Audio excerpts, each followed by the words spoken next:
वह रात अमन की जिंदगी में सबसे खौफनाक रात साबित हुई। तकरीबन तीसरा प्रहर था। अगर वारिस खान की रूह उसे अपने घर ना ले आती तो गुलशन की आत्मा उसी का भी वही हश्र करती जो उसने कसूरवार लोगों का किया था। जब गुलशन की आत्मा ने उसके मन को भ्रमित कर दिया तो अमन एक पाकीज़ा औरत पर हवस भरी निगाहों से देखता हुआ झपटने ही वाला था कि ऐन वक्त पर अंजुमन के शरीर में जिन्नात ने आकर मति भ्रमित हुए अमन से उसकी रक्षा की और अमन पर हावी हुई गुलशन की रूह को भागने पर मजबूर कर दिया। अंजुमन के शरीर में रहे जिन्नातों ने बहुत सी बातें बताई। फर्नांडीज के बाद बारी बारी सबको गुलशन ने कैसी बेरहमी से मारा था वह सब बताया। जब वह खुदा हाफिज करके चले गए तब अंजुमन पूरी तरह थक चुकी थी। उसके कंधों पर से काफी बोझ हल्का हो गया था। अमन ने देखा कि फिर से वही पर्दे पर दुबली पतली सी परछाई दिखने लगी। आप ठीक है अमन जी? हाँ, मैं बिल्कुल ठीक हूं, अमन ने कहा था, क्योंकि अब उसे उस बात पर जरा भी डाउट नहीं था कि वह मौत के मुंह से बाल बाल बचा है और अभी भी कुछ कहा नहीं जा सकता था। कुछ भी हो सकता है। गुलशन की आत्मा को रोकना इतना आसान नहीं था। आप घबराइए नहीं, अंजुमन जैसे अमन का मन पटते हुए बोली। इसका कोई ना कोई रास्ता जरूर मिल जाएगा। मुझे यकीन है सुबह फज्र तक मैं तुम्हें महफूज कर दूंगी। आप मुझे ये बताइए, आपके पति की हत्या के बाद तावड़े ने कोई तहकीकात नहीं की? ऐसा नहीं है। एक साथ इतनी हत्याएं होने पर यहाँ की पुलिस कुत्तों की तरह खूनी को तलाश रही है। इनकी मौत के पश्चात तावड़े मेरे पास भी आया था। तावड़े का कहना था कि उनकी मौत से जस्ट चंद पल पहले उन्होंने तावड़े को कॉल की थी। वह काफी घबराए हुए थे। तावड़े ने उनके फोन की कॉल डिटेल चेक की। नंबर गुलशन के नाम का बता रहा था। सिम गुलशन के नाम पर थी। उस नंबर की लोकेशन पता करके फोन को एक्सीडेंट हुई कार में से बरामद किया गया। तावड़े ये सोचकर हैरान था कि इस हादसे में जख्मी हुए खलील को हॉस्पिटल में भेज दिया गया था। उसकी वाइफ का कोई अता पता नहीं था। फिर कॉल किसने की? तावड़े का दिमाग घुमा हुआ है। अभी तक कोई भी सुराग नहीं मिला है। उसी ने मुझे बताया कि धर्म सिंह उर्फ गबरू सिंह उसके ढाबे पर अपने बेटे के साथ मरा हुआ पाया गया है। वैसे भी पुलिस को कुछ भी हाथ लगने वाला नहीं है। अखबारों और टीवी चैनलों ने इस घटना की जमकर आलोचना की है। लोग खूनी को जल्द से जल्द पकड़ने की मांग कर रहे हैं। पुलिस स्टाफ पर दबाव बना हुआ है। मैं जानती हूं इनकी सारी कोशिशें धरी की धरी रह जानी है, क्योंकि हत्यारा कोई इंसान नहीं है बल्कि एक आत्मा है जो अपने साथ हुई हैवानियत और जुल्म का बदला लेने आई है। हाँ, और इस बात से पुलिस अनजान है। पूरा पुलिस स्टाफ मिलकर भी चाहे कितनी भी उछल कूद कर ले, इस हत्याकांड का मूल रीजन क्या है वह किसी भी पुलिसिये के दिमाग के पुर्जों में घुसने वाला नहीं है। काफी रात हो गई है अमन जी, अब आप आराम से वहीं सोफे पर सो जाइए। मुझे नींद नहीं आएगी। मुझे अपने परिवार की बहुत फिक्र हो रही है। डोंट वरी, कुछ नहीं होगा। फिलहाल आपका जिंदा रहना बहुत जरूरी है। अमन ना चाहते हुए भी सोफे पर लेटा। निगाह अपने कमरे में आ गई थी। काफी हद तक डरी हुई थी। सासू जी ने अपना गला दबाने की हरकत की थी और उन्हें गले की पकड़ छुड़ाने में निगाह को पसीने छूट गए। घर में एक रेहान जैसा बच्चा घुस आया था। तब से खौफनाक वारदातें शुरू हुई थीं। उसकी आंखें भारी हो रही थीं। अपने रेहान को सीने से लगाकर वह सोई थी। एक माँ का दिल हमेशा अपने बच्चों के लिए फिक्रमंद होता है। अगर सवाल बच्चे की जिंदगी का है तो वो किसी हद तक जा सकती है। अपनी जिंदगी की उसे परवाह नहीं होती। अपने हाथों से घेरा डालकर रेहान को छुपाकर वह सोई थी कि अचानक उसे लगा कमरे डोर खोलकर किसी ने कदम रखा। धीरे से उसने आंखें खोली तो वह हैरान रह गई। उसे यकीन नहीं हो रहा था उसके सामने इस वक्त अमन खड़ा था। आप कब आए? मैंने कितना मिस किया आपको।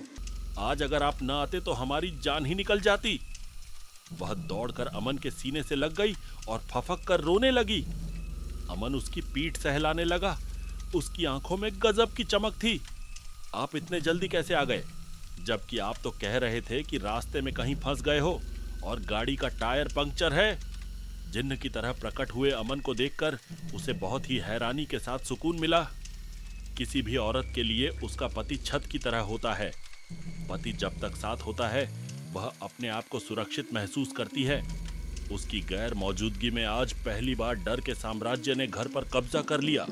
एक एक लम्हा, एक एक पल कितना भारी लगा उसके मन को। उसको लफ्जों में बयान नहीं कर सकती थी। उसने अमन के शर्ट के कॉलर पकड़कर फरियाद करते हुए कहा, मुझे छोड़कर तुम क्यों दूर चले जाते हो अमन? अगर मुझे और तुम्हारे बच्चे को कुछ हो गया तो तुम नहीं जानते कितना डर गई थी मैं। अमन ने गोरे मखमली चेहरे के साथ अटखेलियां कर रही जुल्फों की चंचल लटों को संवारते हुए कहा, इतना डरो मत पगली, तुम्हें कुछ नहीं होगा। पता है किसी शैतानी बच्चे ने घर में प्रवेश किया है, मम्मी जी को भी उसने काफी परेशान किया। अमन ने अपने होठों पर उंगली रखकर उसे चुप रहने का इशारा किया। बेफिक्र हो जाओ, तुम्हें कुछ नहीं होने दूंगा। उसकी आवाज में ठंडक थी, ऐसे नशे का लुफ्त था कि फिर निगाह नजरें उठाकर देख ना सकी। काफी सारी बातें थी जो वह जानना चाहती थी, मगर अमन के आ जाने से कुछ हद तक घबराहट कम हो गई। सारे सवाल फ्रीज हो गए। अमन ने अम्मी जान के कमरे में जाकर देखने की जरा भी तसदी नहीं ली। वो बात निगाह को खटकी जरूर थी, पर उसकी आंखों में नशा छाने लगा था। अमन ने जैसे ही उसे आगोश में भर लिया, वह सब कुछ भुला चुकी थी, अपने आप को खो चुकी थी। दिल पर कोई कंट्रोल नहीं था।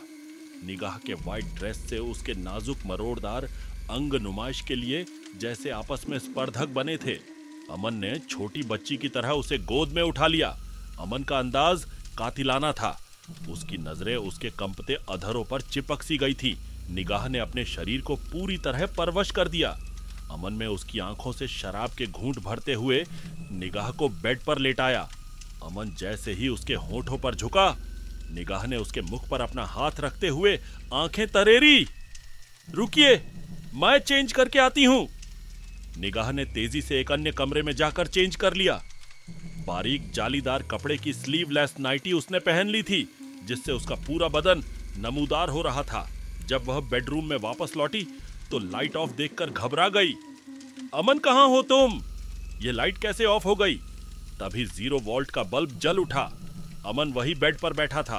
पूरा कमरा फूलों की खुशबू से महक उठा था। बेड पर गुलाब की पंखुड़ियों की चद्दर बिछाई गई थी। अमन ने यह कमाल कैसे कर दिया, वह सोचकर हैरान थी। अमन ये सब कैसे किया? अमन की ओर दबे पांव आगे बढ़ते हुए उसके कदम कांप रहे थे। Come on baby. अमन ने अपनी दोनों बाहें पसारी। वो अमन के पास बेड पर बैठ गई। निगाह ने पहने हुए नाइट वस्त्र का व्हाइट कलर लाइट में चकाचौंध रोशनी बिखेर रहा था। बहुत से इंसानों में एक तासीर होती है, अपनी जिंदगी में घटने वाली हर एक घटना का उन्हें पहले से अंदेशा हो जाता है। कुछ बात थी जो निगाह को खटक रही थी। उसने अमन को आज से पहले कभी इतना बेसब्र नहीं देखा। बहुत ही उतावला हो रहा था वह। उसने निगाह की पलकों को चूमा। निगाह को आज हया से ज्यादा घबराहट महसूस हो रही थी। कोई अजीब सी फीलिंग थी, जिसके तहत उसके बदन का रोया रोया खड़ा हो गया, जैसे छठी इंद्रिय संकेत दे रही थी। अमन का बर्ताव उसकी समझ में नहीं आया। वह लगातार निगाह के मखमली चेहरे को चूम रहा था। निगाह में एक बात नोटिस की, अमन के चेहरे पर अद्भुत चमक थी। उसकी आंखें बहुत ही रहस्यमय लग रही थी। निगाह को अपने सम्मोहन में कैद कर देने वाली वह तिलिस्मी निगाहों की पलकें एक भी बार झपकी नहीं थीं। जब निगाह की समझ में यह बात आई, तब काफी देर हो चुकी थी।